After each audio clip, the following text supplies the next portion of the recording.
morning. This is the Eager Beaver Show. You are listening to a True North Eager Beaver Media Incorporated podcast.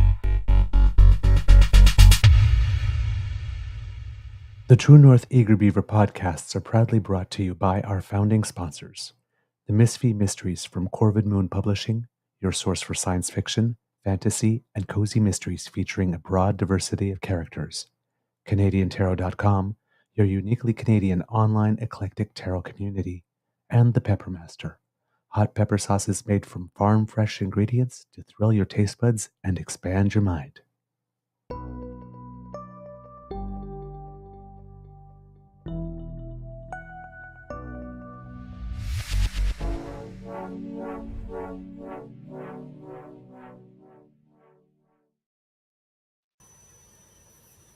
Well, good morning, and hello, kids, and welcome to Season 4 and episode number, to be totally honest, I'm slightly discombobulated, so I really have no idea.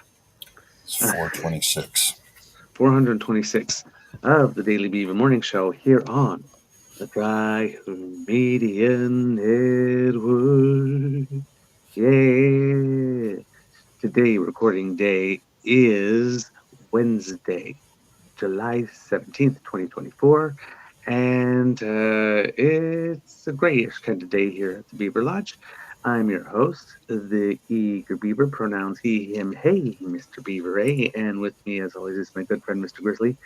Unfortunately, we are totally MacGyvering it today. Mr. Grizzly, as you know, is on the road in Alberta. And for some reason, everything electronic at this and here at the Beaver Lodge has decided that my microphone is being used by some other application, which is impossible because I only use my microphone to do this. So, Yeah, I have no idea what's happening. I am in a parking lot of a McDonald's, Wi-Fi hotspotting via my phone because the McDonald's Wi-Fi was not passable.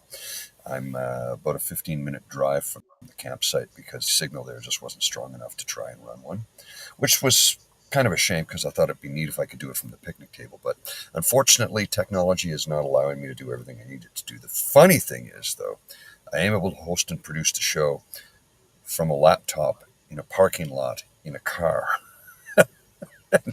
And it seems to be working. Whereas on your end, where you're still in your studio at home, nothing's working.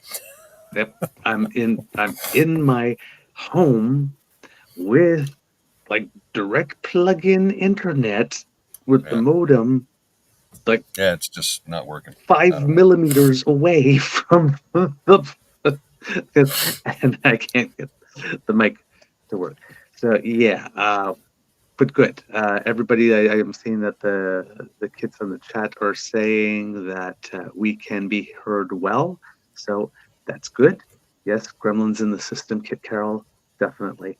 And we thank you for your patience because we got started half an hour late today trying to figure this out.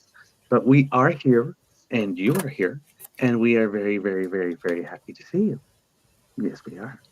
And while we're at it, we're very, very happy for our podcast founding sponsors, the Peppermaster, the Misfit Mysteries from Corvid Moon Publishing, and CanadianTarot.com.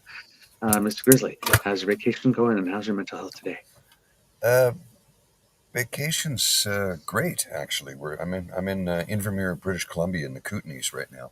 Ooh, nice. Camping, and we're going to go out on a hike later to some hot springs, Radium Hot Springs, not far from here, just like 2 minutes away. We're camping in Dry Gulch at Red Streak. So yeah, okay. Having a good time so far. I've had a chance to go to Radium Hot Springs. I've only been in that part near the BC Alberta border once.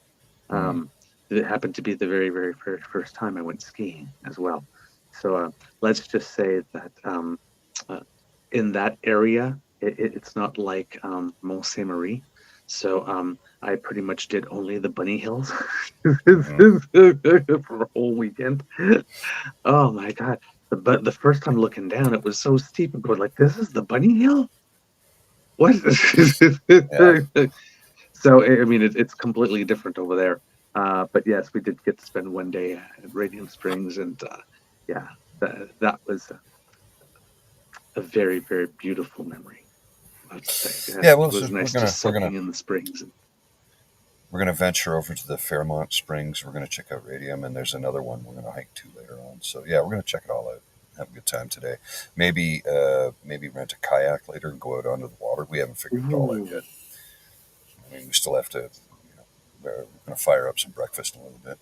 So, yeah. Nice. That sounds like a perfect day.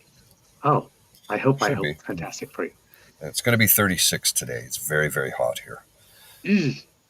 It's dry, but it's very, very hot. So yeah, it's been, I think that the coolest day I've experienced thus far was 24 last Friday when we went for a float down the Bow River. Other than that, it's been 30 and above every day.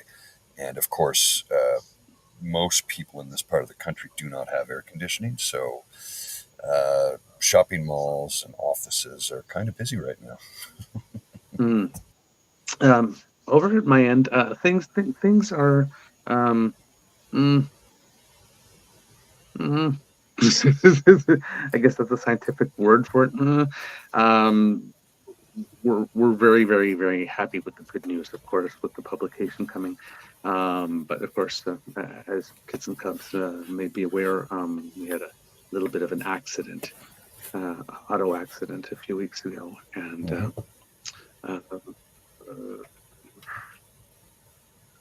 dealing with the insurance is proving a little more complicated than usual because my Beaver sweetie really wants to see if there's any way that the car can actually be repaired, and everybody else seems to be pretty much just like, no, just write it off and let's get this off our plate.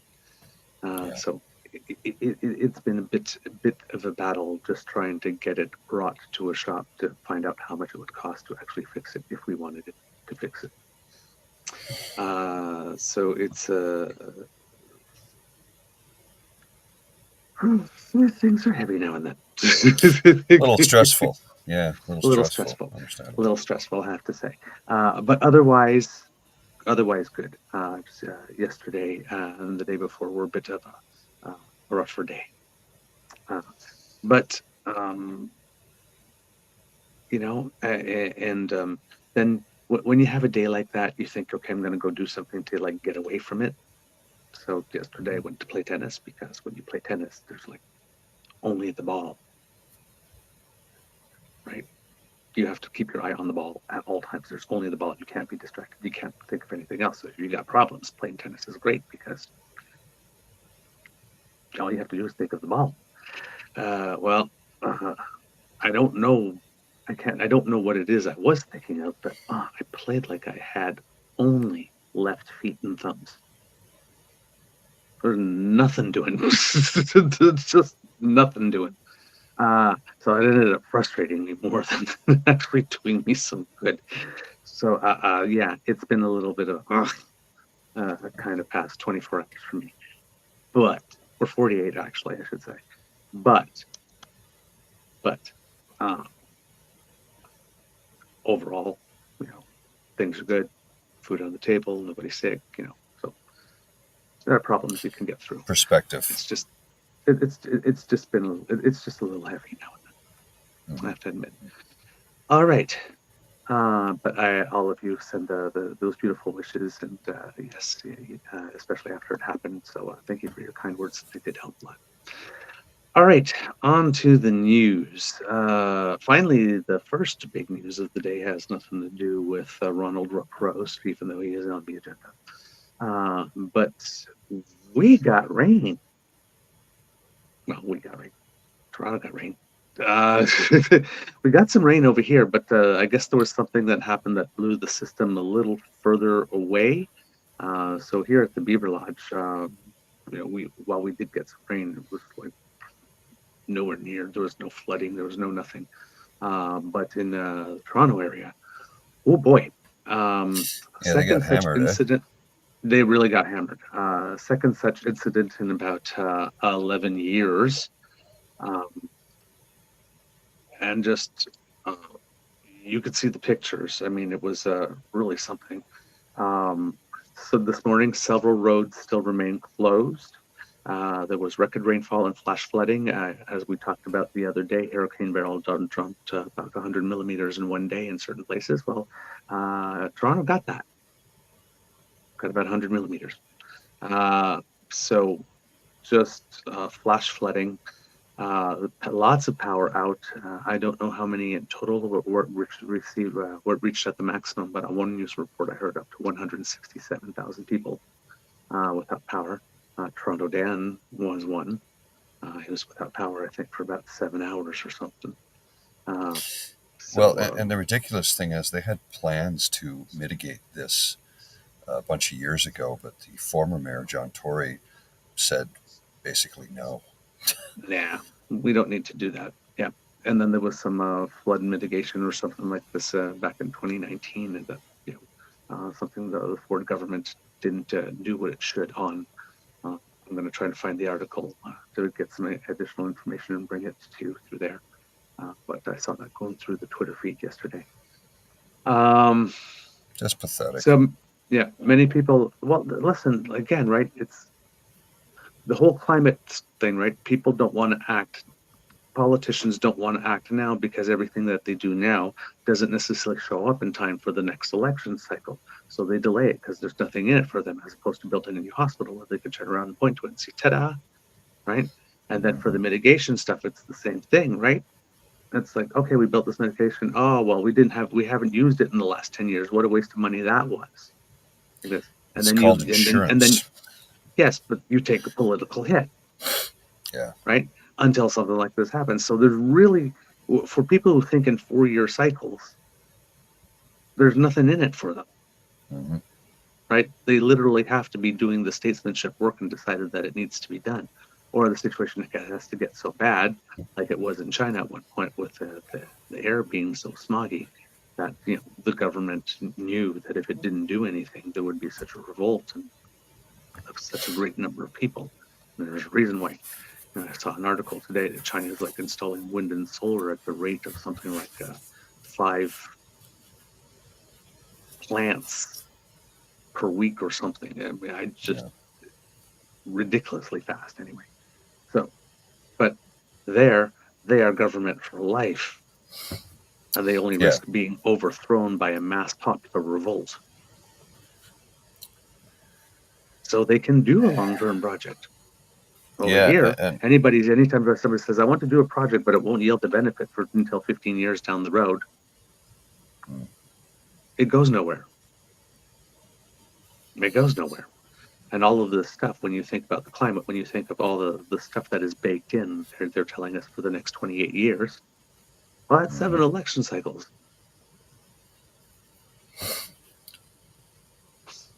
Who's going to act for 7 election cycles ahead? Right? It's the political process as it is structured is kind of wasn't that not conducive to it happening. Wasn't that one of the tenets of responsible government, though? Yes, taking care of the people. Yes, that's just been completely ignored because everybody just wants to hang on to their job. Yep. Instead of doing the right thing. Right. And as we keep on saying, I got this from Over the Fifth Column, but it's true. It always costs less in the long run to just do the right thing the first time. Yeah, I know. Always. From my profession, I've been telling people if you don't fix this, it's going to cost you a lot more. So pay me a little now, or you're going to have to pay me a whole lot more when I kind of come back and repair it all. Yeah. Yes, I understand right now you got a bit of an upfront cost that you can't really stomach, but if you don't do this now, I will see you in 2 years, and it's going to cost you 10 times this amount. So it's your decision. Yeah. So yeah, there's still a number of areas where power needs to be restored. many homes have been flooded to quite different degrees. Some had a little bit of flooding, but some of them actually saw water just gushing in to their house. Mhm. Major Well, the Union roadways. Station was flooded out badly. Well, that's another thing, right? Where people are talking about like this. Didn't we just spend like a whole bunch of money fully renovating Union Station top to bottom, and there's Mhm. sewage? Like, really? Yeah. That's where that's where people start to get pissed off. Hmm. They said we spent all that money. If you were living there, trying to navigate through the It was a renovations, nightmare for a few years.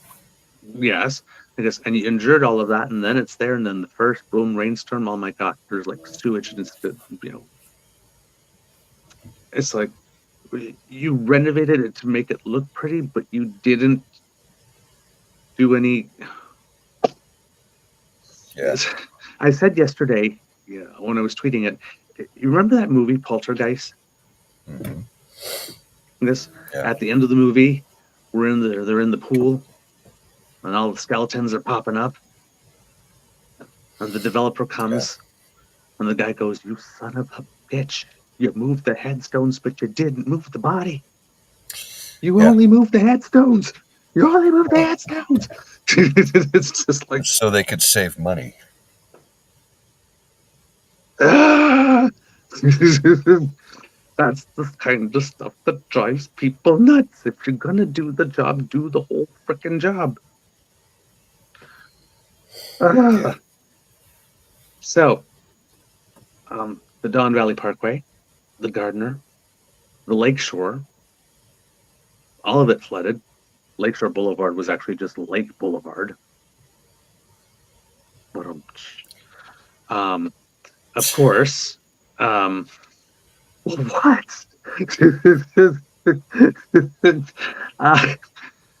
Of course, the site of the future Water World Ford Spacino. Yeah.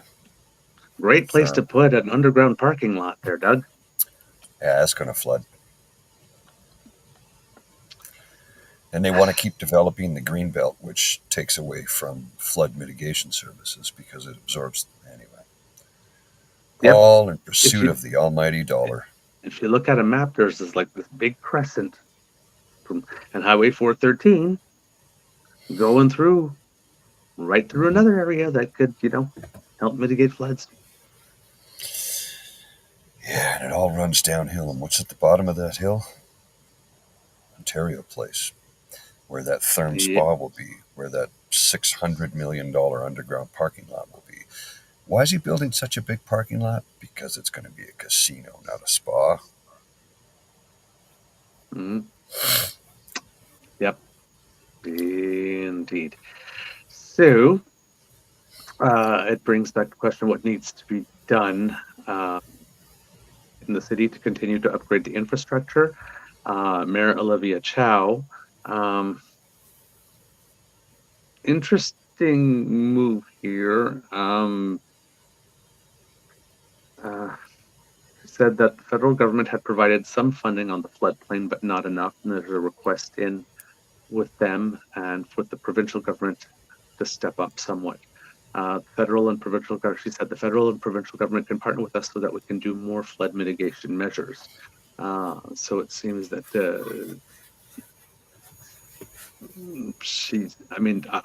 this is something I do not know about. I don't know how much of this is federal, how much of this is provincial and whatnot. Maybe it's legitimate to say and Justin Trudeau here.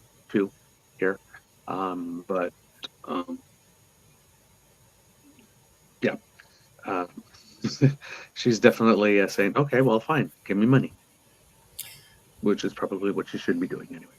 So, well, yeah, from the province, some federal money.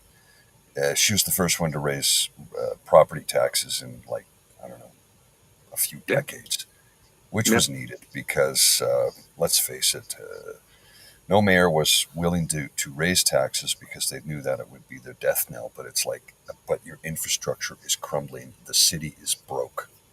The city doesn't have Sorry. The city of almost 8 million people in the GTA, right? The whole area. And they're all affected by it. Anyway, Yep. it's And the city, it's stupidity. yep, and it's the level of government that has the least means to raise taxation and raise Yeah. money for itself. So, I mean, you literally have to send there, hey, yeah, largest city in Canada, you don't want this to happen again, but you want me to take care of it. Give me money. Yeah. Right. So yeah, some of those areas are still closed. That's about the most recent report I got from probably around like 6 a.m. News today about where things stand. I don't know. I didn't hear much in the news about any other parts of the country where it may have been affected by this. So it seems to have been pretty Toronto-centric in terms of coverage. So if it did hit pretty big somewhere else, I do not yet know about it. Let's put it that way. So yeah, that's going on. That's going to be a bit of a mess. And at the same time as this is going on, of course, in Canada, we have a First Ministers meeting going on in Halifax. In Halifax, yeah. Yeah. Now, interestingly enough, events like this in Toronto and the assassination attempt on the President of the United States leading into the Republican National Convention where J.D. Vance is picked as the Vice President. And then lots of stuff going on in Gaza and Orban doing his thing. The provincial ministers, first ministers, are not getting as much coverage as they were probably like for their annual Daddy Trudeau, I spent all of the money on cheeseburgers. Can I have more, please? Meeting. Well, the other thing we have to take a look at here is the ongoing and ever-evolving new scandal of corruption with the Danielle Smith UCP government in Alberta. The level of corruption there is really beginning to rear its ugly head. If you check out Nate's most recent tweets from the Breakdown, Alberta, oh boy. Yeah. And she is already saying, the left needs to tone down its rhetoric. This coming from a woman who said, please put this minister in your crosshairs. Yep. Oh, yeah. People who live in glass houses, right? She's looking at a lot of problems here. She had a tweet yesterday accusing the federal government of trying to cripple us.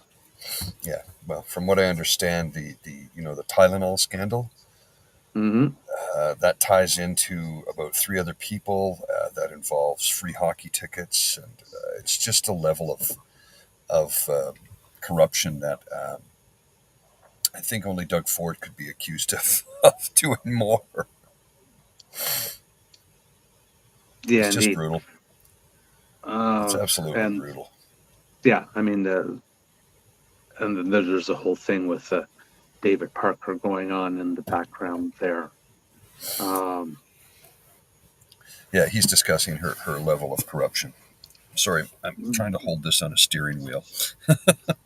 Oh, okay, that's what's going on. Yeah, he is definitely trying to do that. He had the... Oh my God. I'm trying to find it here. Don't know why.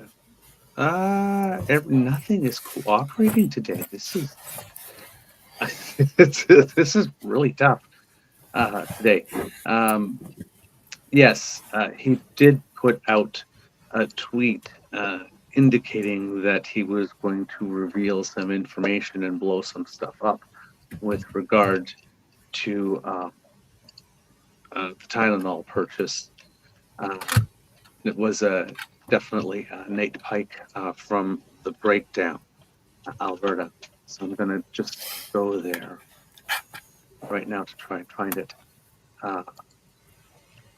But yeah, he had posted something, and then more information started to come in. Yeah, after the Parker tweet. And there's been through DMs sent in DMs. to Nate. Yeah. Yes, that is unverified. But some of the stuff that has followed after, and I still can't find the original one for Parker, even though I literally bookmarked it and highlighted it seconds before the show so that I can find it and talk about it. But it is gone. So everything technology today, I'm sorry, it's just not happening for me. But the one that came in is hearing Smith took a private jet to the Vancouver game. She posted pics provided by Macami guy Vlad. Boxes in Vancouver from both Macami and Samresh.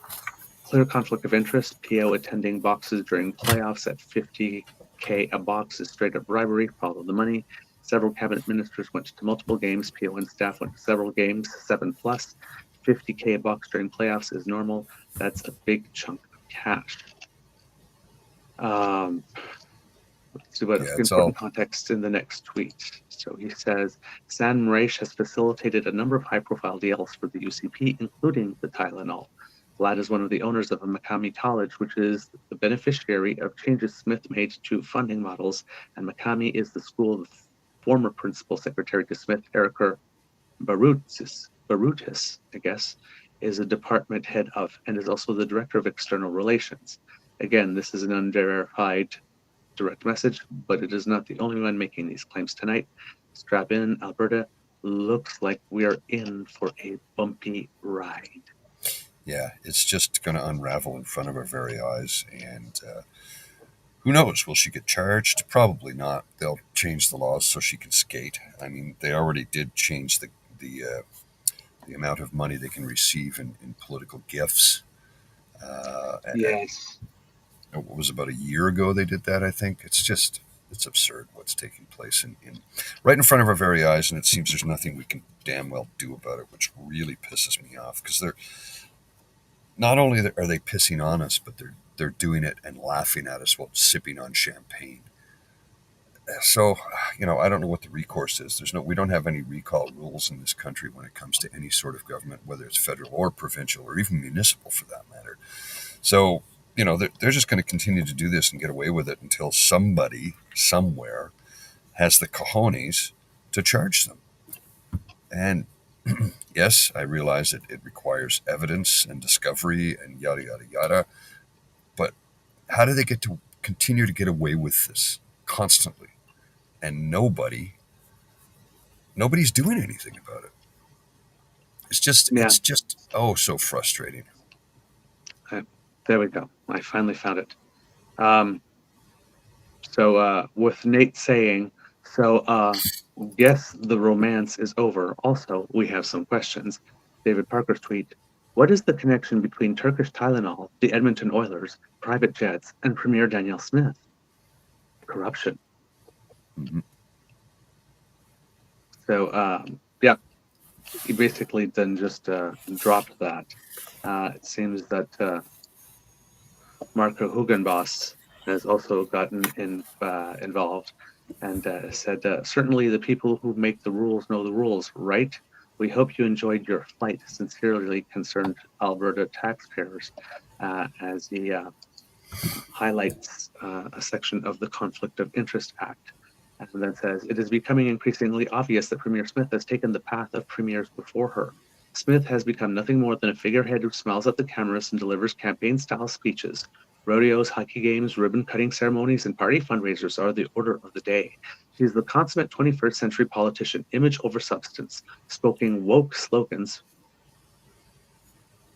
Danielle Smith is pushing woke slogan. Okay. Yeah. Pushing multiculturalism.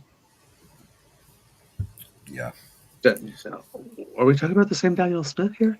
It's too woke and for climate him, change with the shade of blue? Too woke for him and too multicultural for him is what it boils down to. Yeah. Okay. Justin Trudeau and the NDP are the cause of all the problems in our province. Yeah. They're causing her to do all these things that you don't like? These are people with imagination. Justin Trudeau and the NDP are the cause of all the problems in our province, but like premiers before, strong words and carefully crafted letters are the only resistance this administration puts up. The future Prime Minister has also found a loyal subject in our Premier. A provincial police force, pension plan, and other sovereignty initiatives have all but been abandoned at the behest of federal conservatives. Political patronage is the order of the day. Scandal-cloaked premiers and loyal soldiers are guaranteed a soft landing on some board, or if they're lucky, they're misspelled, a newly minted crown corporation. Wow. Okay. Yeah. These people, again, I'll say it again, they can't stand each other. We said even on the floor of the Republican National Congress as well when Matt Gaetz started going after Kevin McCarthy and say, "Hey, Kevin, when are you speaking?" Kevin McCarthy's been on a little revenge tour of his own, by the way. But revenge, retribution, right? These are the words that we hear. Mm-hmm. This is among themselves at the camp. Yeah. I guess we see it in the convoy movement as well.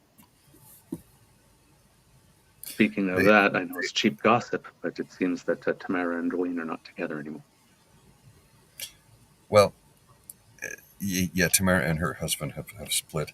Yes. And Chris Barber seems to be attached at her hip because I believe he still wants some of that money she seems to have allegedly absconded with.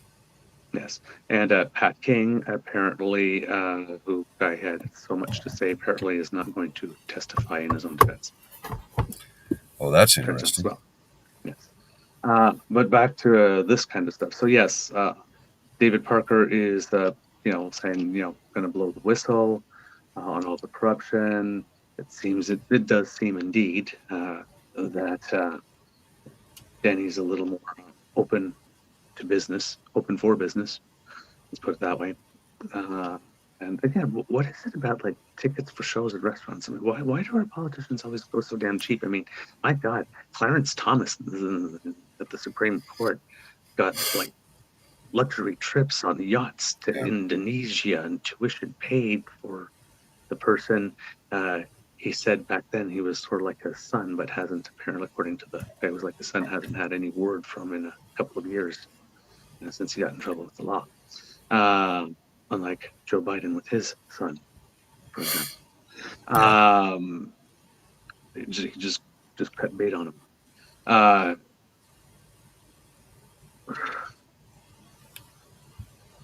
But he had his whole mother's house renovated. They're going for hockey tickets, box seats for one game. My God. If you're going to sell yourself, respect yourself. Don't go for so damn cheap. Well, don't give them ideas, man. I mean, no, but come on, man. You're willing to sacrifice democracy for a pair of tickets and a box seat? Like, God, yeah, I know. If you're going to be corrupt, have standards, for God's sakes. Jeez. Oh. Pardon me. I just want it all to be fixed. Yes. I want them all to pay for their sins, and I'm tired of it. I'm just tired of them getting away with it. It never ends. And it seems to me that like nobody seems to care. Yeah. Sorry, I had a little thing there. So you got Doug Ford bringing in his scandals there. You got Danielle Smith coming in with her scandals. Andrew Furek can't be there because he's dealing with everything that's going on with wildfires in his province. So it's not the best first minister's meeting and not the best conditions that they can ask for in order to get what they want. But there's another thing happening that media-wise, it does seem that the premiers are not getting the help that they thought that they would get. Normally, when we have a First Minister's conference, now this is not the First Minister's conference where the Prime Minister also shows up and meets with them. This is just amongst themselves so that they coordinate their strategies, work on common priorities, coordinate their ask for when they come time to meet with the Prime Minister.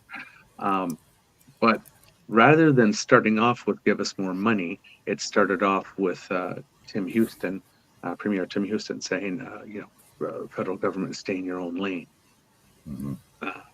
which would be met with Canadians tell premiers, fine, but if you determine it's your lane, then do your damn job. Because there's a lot of things, health and all this kind of stuff, and housing and rent, that are kind of your lane. And you haven't been doing it, which is why the federal government's needed to step in. And then there are other things like Danielle Smith, when you say that you're just going to bypass or opt out of dental when it's an insurance program offered to individuals and not to the province. And yeah, exactly. it is. So that's not not a you being in provincial your matter. lane. That's not you being in your lane either. Yeah. Right. And we have a bunch of other things too. We have like Saskatchewan, who was, there was court proceedings going on to get the 28 of the 56 million that they owe for carbon claims, and Saskatchewan blinked because it seems that they've stopped the court proceedings so that they can reach some other type of deal. People in Saskatchewan are presenting that like we stopped the federal government from stealing our money. It's like it's already been established that people can garnish accounts, especially the government, when there's money owing to the government. And this is all because you've decided that you weren't going to remit the money. And so, Saskatchewan's money is safe. It's not Saskatchewan's money. It's money that's owed to the federal government. Exactly. So they're sitting there going like, we won, we delayed, we got one more. It's like, no, you blinked. You blinked. So all of these premiers are not going in there with the strongest of positions.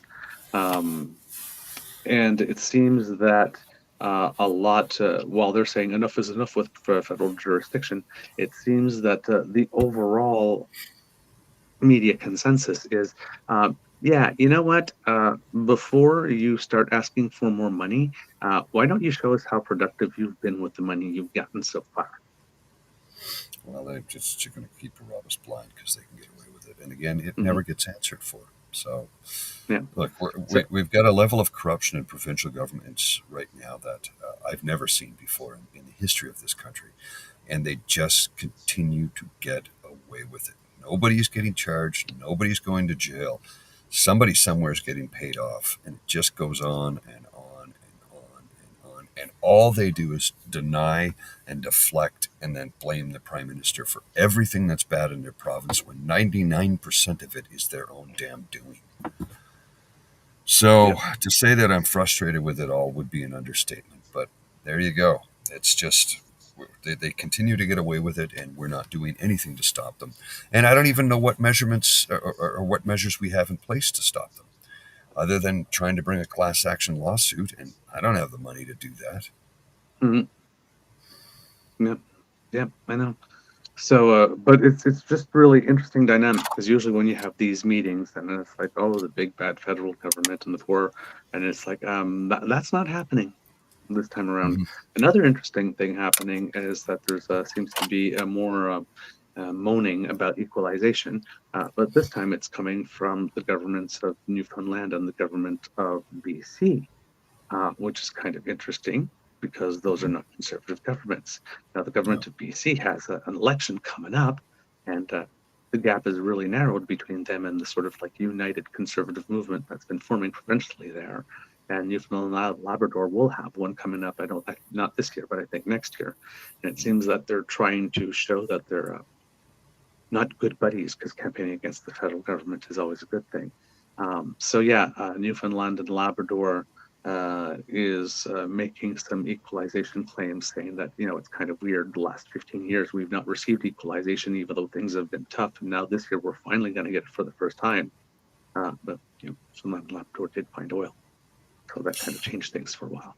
That was in the 70s. Yeah.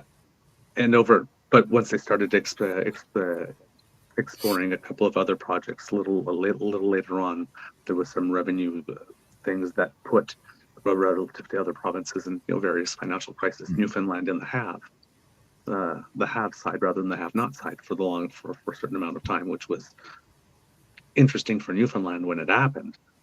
But with equalization, when things start to turn, it takes a while for you to move from have to have not, because things turn in every province and it has to turn more in yours than in others and that type of stuff. So Newfoundland was basically saying we should have been getting help from equalization before this, because things have been tough for a while the last few years. Whereas BC is saying, because one recent thing that happened with equalization is in recent years, I'm saying like within the last 20 recent years, what I'm saying, Ontario started receiving equalization for the first time ever. Except they're not equalization payments anymore, per se, because the formula was changed under Harper. Yes. It's just redistribution of tax revenue. Yeah. But that, with the formula, and then so now you have BC going like this. Well, I don't understand why BC money should be going to support equalization in Ontario. They're bigger and they have more than us. We know that's not how equalization works, right?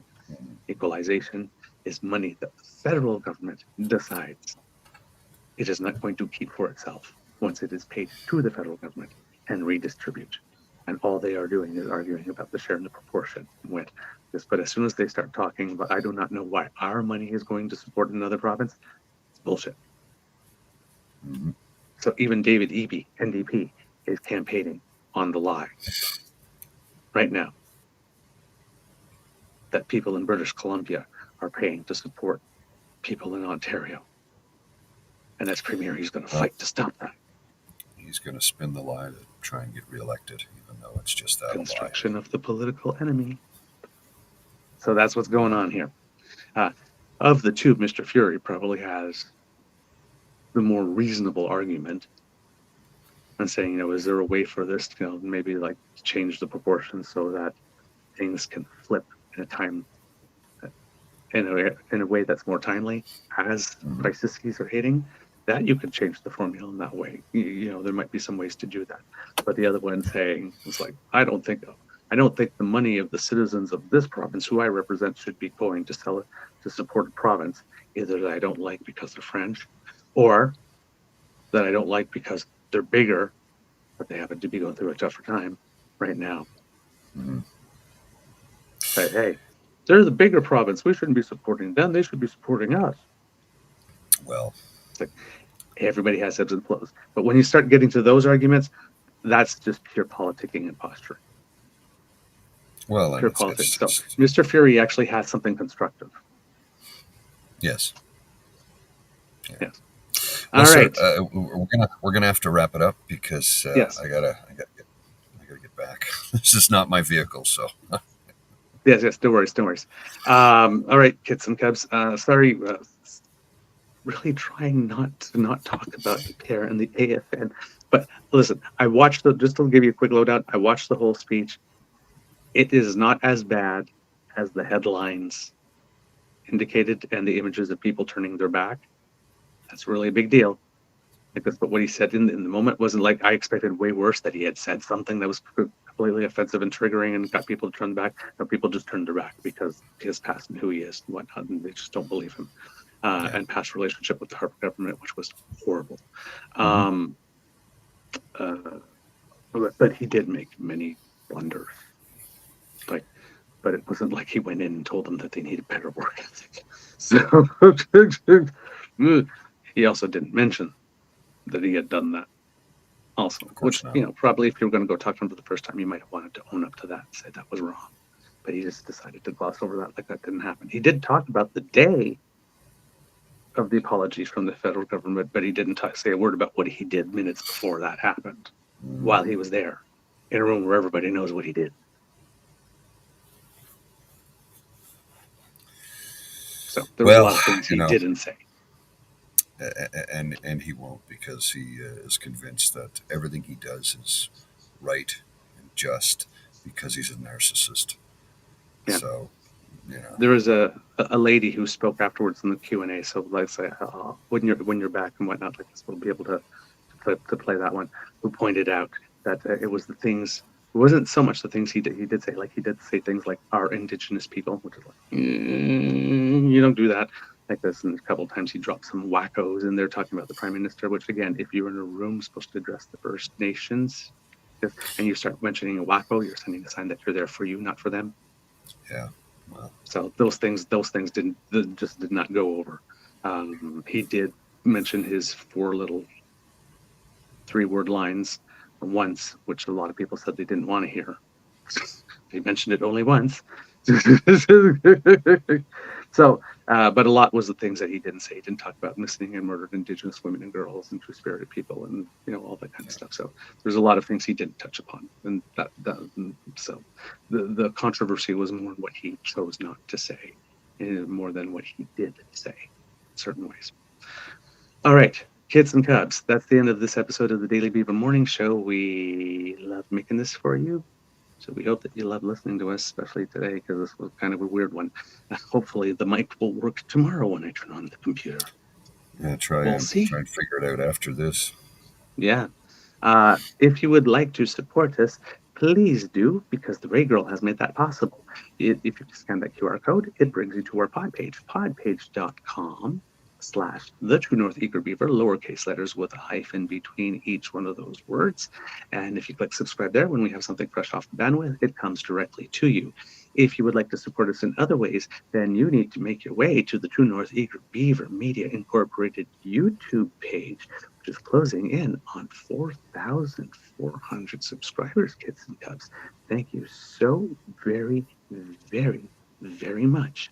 We really appreciate that. And I'm sure Kit Lane would be there telling us to make sure that we smash those buttons. So please do. We really appreciate that. And if you'd like to help us in yet another way, the QR code by Mr. Grizzly's head will bring you to our Coffee page. That's coffee, ko-fi.com/eagerbeaver, lowercase letters, all in one word, as a few of you have recently. Thank you very much, and we will give you more explicit thanks on a later show because Mr. Grizzly has to go. But we do see the donations coming in. Thank you so very much. We're very, very grateful for all that you do for us. Let's see, what else do we have? Because democracy is something that you do. If you live in the provinces of British Columbia, Saskatchewan, and New Brunswick, please look into what you can do so that you can prepare for the elections. If you happen to be living in Nova Scotia or the GTA, keep an ear up to the ground because there probably will be some fundraising appeals coming to you soon to help out your neighbors. So please do the neighborly thing when the opportunity comes around, if you are able to help. All right. From the Beaver Lodge, this is your Eager Beaver saying it can be a tough world out there, so please be kind to and gentle with yourself. Mr. Grizzly, do you have some words of wisdom? Yeah, if you're in this part of the world today, stay hydrated and put on some sunscreen because it's going to be 36 to 37 degrees in the Kootenays. And I think Alberta is currently still undergoing a heat warning. So be careful out there. It's summertime. You want to have some fun and enjoy the hot weather, but don't place yourself in jeopardy. Yeah. I've seen here in the chat from Kid Hyper T 007. Are you guys going to update your Spotify soon? Unfortunately, we can't post episodes while Mr. Grizzly is on vacation. We don't have the technology to do that remotely.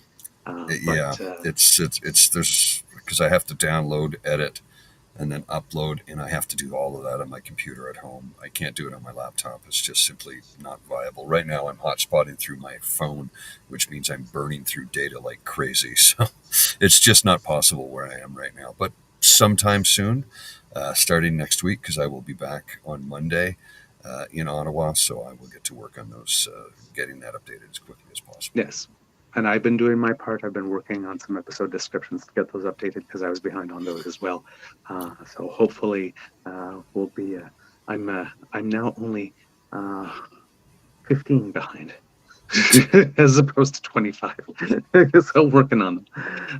All right, Mr. Grizzly. I think it's time to cue the cock. Yes, it is. You are listening to a True North Eager Beaver Media Incorporated podcast. The True North Eager Beaver podcasts are proudly brought to you by our founding sponsors, the Misfit Mysteries from Corvid Moon Publishing, your source for science fiction, fantasy, and cozy mysteries featuring a broad diversity of characters, CanadianTarot.com, their uniquely Canadian online eclectic tarot community, and the Peppermaster, hot pepper sauces made from farm-fresh ingredients to thrill your taste buds and expand your mind. We are grateful to the Crier Media Network for its support, Pete Jarvis for our artwork, and Paul Joseph Something for our opening and closing sequence music.